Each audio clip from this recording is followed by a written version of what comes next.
Bonjour à tous et ravi de vous retrouver avec cette petite vidéo.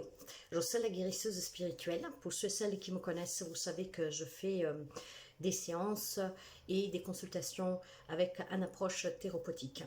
Le 10 août, j'ai été appelée non, j'ai reçu un message, il était presque 15 heures, il manquait quelques minutes.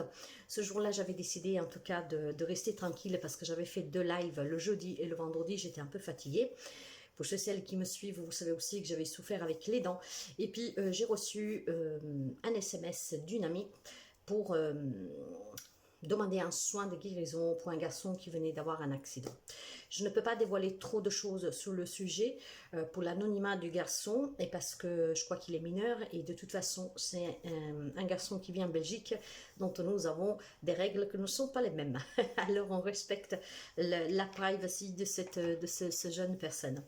Dans tous les cas, j'avais reçu ce message en me demandant si je pouvais intervenir avec un soin. Je l'ai fait.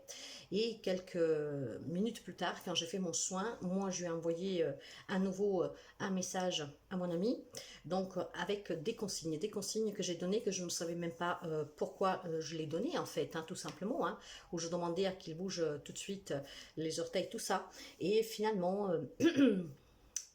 au même moment où mon ami disait à ces jeunes personnes de bouger le pied, voir la sensation.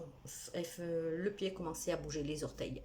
D'ailleurs, si je vous fais cette vidéo, c'est parce que tout simplement j'ai un retour écrit et il y a une vidéo du pied de ce jeune homme, au moment auquel je disais qu'il fallait qu'il bouge les orteils, effectivement, il les bouge.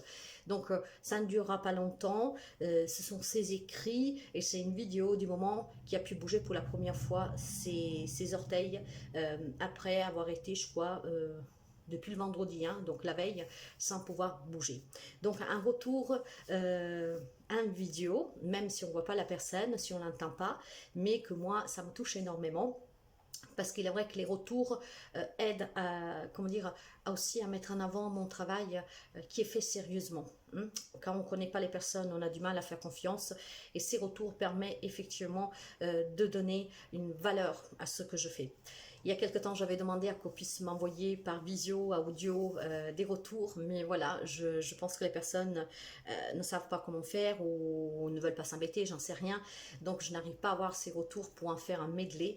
Mais dans tous les cas, aujourd'hui, ça sera mon premier retour en vidéo. Un petit montage que nous avons fait. Il n'y a pas trop d'explications parce qu'encore une fois, nous devons garder l'anonymat de la personne parce qu'elle est mineure et parce qu'elle vient d'un pays, en tout cas, où les règles de protection des données personnelles sont un peu plus strictes. Donc, il n'y a pas de prénom, il n'y a pas, vous ne verrez pas non plus les pseudos des personnes, en tout cas, concernées. Mais c'est un échange que j'ai eu avec une amie, que certains d'entre vous connaissent, que se fera présente sur les commentaires si elle veut. Donc, mes amis, merci beaucoup et je vous laisse découvrir ce petit témoignage et je remercie sincèrement ce jeune homme et toutes les personnes qui l'ont aidé à faire ce petit montage, ces petits mots et je lui souhaite vraiment un prompt rétablissement. J'ai effectué sur lui 2 soins, mais à ce jour, on me dit bien qu'il n'y a plus besoin de soins. Maintenant, ça dépend de lui. Ça fait un moment que je le dis, et ça depuis le premier jour, qu'il fallait qu'il se mette debout, vraiment se surpasser. Il le fera à son rythme, mais aucun soin là pourra plus interagir avec lui. Le soin a bien marché, maintenant c'est à lui. Il y a un blocage qui est mental actuellement, donc c'est vraiment à lui maintenant de se mettre debout et de marcher. Je vous fais des gros bisous et je vous dis à très